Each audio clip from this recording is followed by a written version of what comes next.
Nós temos agora, né, nos últimos minutos, um avião que vai fazer resgate de brasileiros no Líbano. No Líbano. Ele decola no Rio de Janeiro amanhã e vai buscar brasileiros no Líbano, porque o aeroporto de lá está aberto. Essa relação muito próxima, né, do Brasil com os países árabes, né, com o eixo Rússia, China e Irã, ela lhe traz alguma tristeza por ser ao mesmo tempo israelense e brasileira, e também por saber que o Irã, ele pediu bênção da Rússia antes de bombardear Israel. Agora, o Jaime Nigri lhe trazia uma informação importante, né? Nós temos 2 milhões de russos em Israel. Qual é a população de Israel hoje? Eu acho que a população hoje de Israel é aproximadamente um pouco mais de 10 milhões de pessoas, 10 milhões. Incluindo os árabes que moram. Nós estamos falando, 20% da população é russa. 20% da população é russa. Tanto que quem vai a Israel, né, como eu sempre fui, você tem as placas, né, em inglês, em hebraico e na língua russa. Você tem esses três idiomas, até mesmo no aeroporto de Tel Aviv você encontra.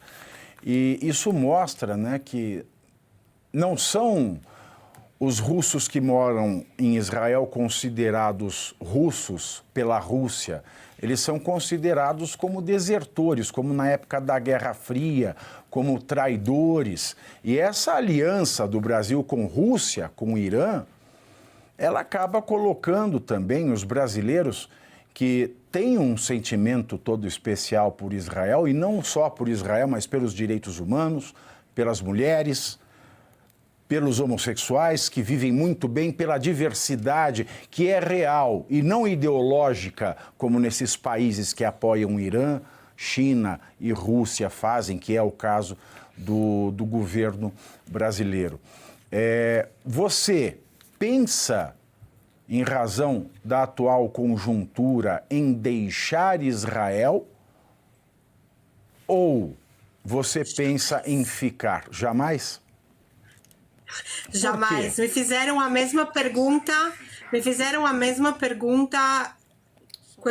quando começou a guerra em outubro, no dia 7 de outubro, que eu comecei a fazer as entrevistas para o Brasil, em várias oportunidades. Me perguntaram se eu iria no avião que o governo brasileiro estava mandando.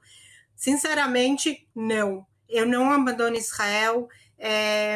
Não me acho nenhum lugar, com tudo que acontece nesse país, que eu digo que a diversidade e a dinâmica do país no último ano é muito grande, de um dia para o outro, que a gente vive de um minuto para o outro.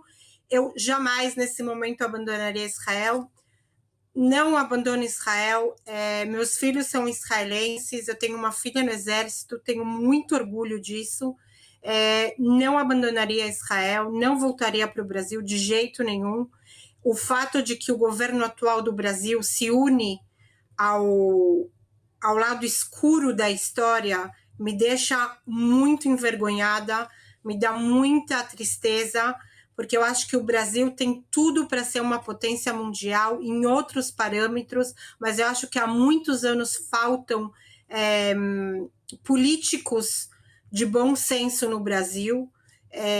Eu me dou, entre aspas, o direito de falar, porque eu vivi no Brasil 22 anos, eu me criei no Brasil, eu conheço um pouco da política brasileira, tenho familiares no Brasil ainda, muitos que são ligados à comunidade judaica, são ativos na comunidade.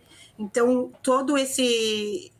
essa ligação do Brasil, ver uma foto do Lula dando um abraço no Abu Mazen, na ONU, semana passada. E vale lembrar que, meu Deus, o nosso vice-presidente... O Alquim indo no enterro do Ania no Irã, Exato. Você põe a mão na cabeça e se tira, e se quer arrancar os cabelos, porque eu falo, como uma pessoa pode ser tão ignorante?